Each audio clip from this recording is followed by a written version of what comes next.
감정가가 10억이라 그랬는데 3억에 낙찰이 되신 거잖아요. 물건의 시세는 어느 정도 되는 걸까요? 제가 봤을 때는 수익률 한 4%에서 5%대라고 하면 매가가 한 6억 정도에서 형성이 되는 게 맞고, 인근 부동산에서도 얘기하는 게 한 6억 정도면은 가능한 금액대다라고 얘기하시긴 하더라고요. 대표님 안녕하십니까? 네, 안녕하세요. 상가 경매 박살나고 있다는 얘기들 많던데 어떻게 생각하세요? 경매 사건만 봐도 감정가 대비 17%까지 빠지는 케이스들이 너무 많다 보니까 투자자들 입장에서는 부담스러워하는 상황이긴 하죠. 대표님도 상가 경매 투자 경력이 상당하시다고 얘기를 들었는데 상가 경매 언제부터 시작하셨는지. 14년 동안 상가를 다루긴 했었지만 제가 NPL 투자자이다 보니까 아무래도 NPL 투자는 시드가 많이 들어가는 투자 방식이고, 취득했던 부동산들을 다 처분하고 NPL로 넘어오긴 했었는데 올해부터는 다시 상가 위주로 포트폴리오를 좀 짜려고 계획하고 있습니다. 왜요? 저점이다 이런 생각이 드신 건가? 상가는 항상 리스크가 공실률이잖아요. 그거를 최대한 없앨 수 있는 게 나름대로 판단했던 거는 프로토 매장으로 한번 돌려보겠다라는 목표를 갖고 테스트 버전으로 이번 달 23일날 하남에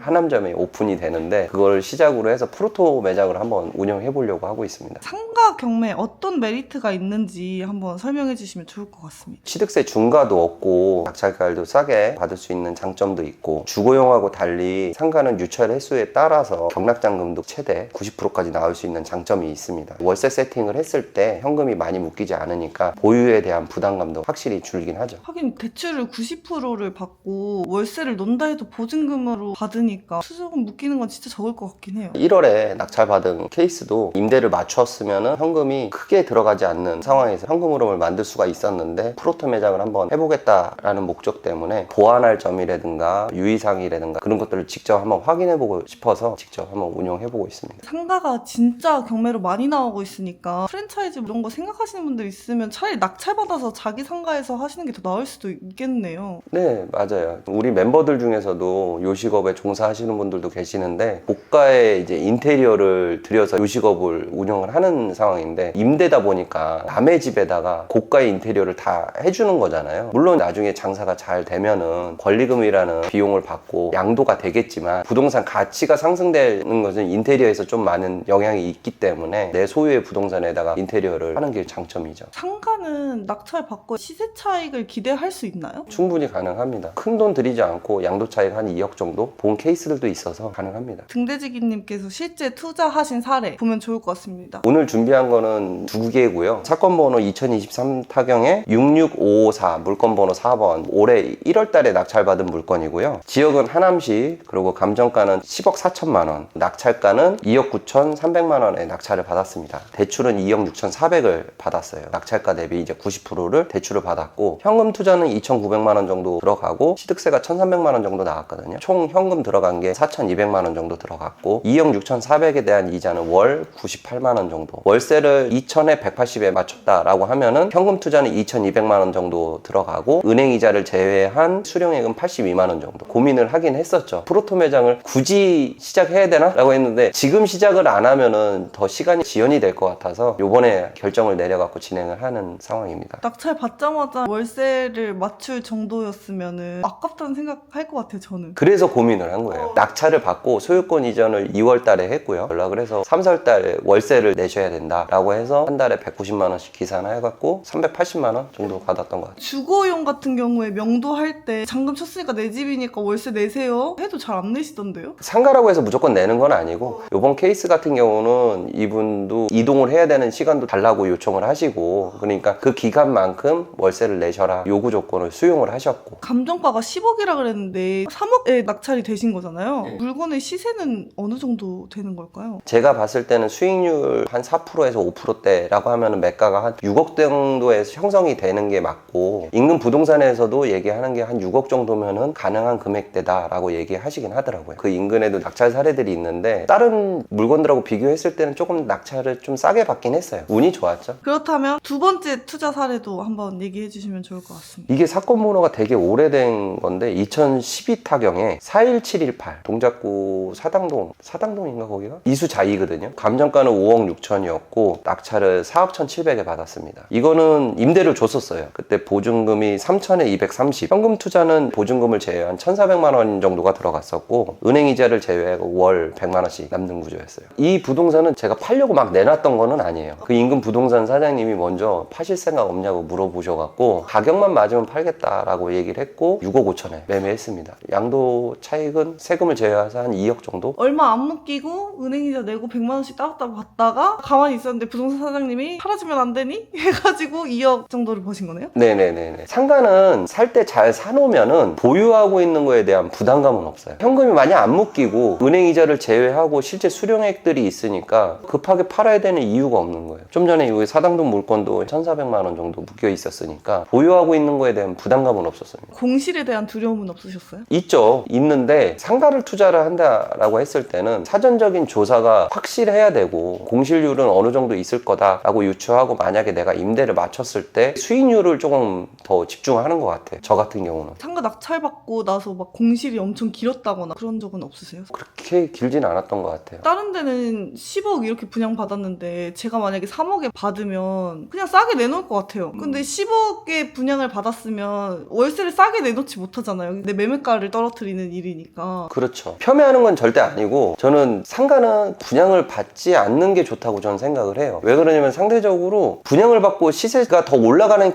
케이스보다는 내려가는 케이스가 더 많아요. 상가를 취득할 때는 저는 꼭 경매로 취득해라 이렇게 조금 권장하는 편이죠. 저희 살고 있는데 공실 너무 많아가지고 무섭던데요? 상가 안에서도 원래는 1층 상가를 가장 선호들 하잖아요. 1층은 임대가 안 나가는 게 아니라 수익률을 맞추기 위해서 임대료를 내릴 수가 없는 구조예요. 예를 들어서 2층이나 3층, 4층 오피스 상가들 같은 경우는 처음부터 수익률을 챙겨가도 은행이자를 제외하고도 수익률이 나오니까 저 같은 경우는 요번에 하나인 거 말고는 오피스 상가를 되게 선호를 해요. 지금 이런 공간처럼 구분 상가들을 오히려 더 선호하는 편이에요. 오히려 임대가 잘 나가요. 지금까지 제가 오피스 상가 해갖고 크게 낭패 본 적은 없었던 것 같아요. 근데 왜 사람들이 상가 투자를 좀 어려워할까요? 주거용에 비해서. 어렵다라는 것보단 부담감이라고 저는 생각이 들어요. 공실률이 주거용보다는 높잖아요. 그러니까 뭐 투자자 입장에선 부담을 갖는 거는 당연한 거죠. 상가 경매 이런 사람들이 하면 좋겠다. 이런 것도 있으신가요? 기본적으로 이제 주거용을 조금 해보셨던 분들이 상가 쪽으로 넘어오긴 하는데 현금 흐름을 만들어 놓으신 분들이 상가로 넘어오면 더 용이한 부분들이 많아요. 상가 특성상 아무리 내가 분석을 잘한다고 해서 타이밍이 맞지 않으면 공실률은 피해갈 수는 없거든요. 공실률이 생긴다라는 거는 매월 내가 부담해야 되는 은행 이자와 기본 관리비 감당해야 되는 부분들이 있기 때문에 현금 흐름이 없으신 분들이 처음에 접근하면 부담감을 많이 갖더라고요. 상가 투자는 두 가지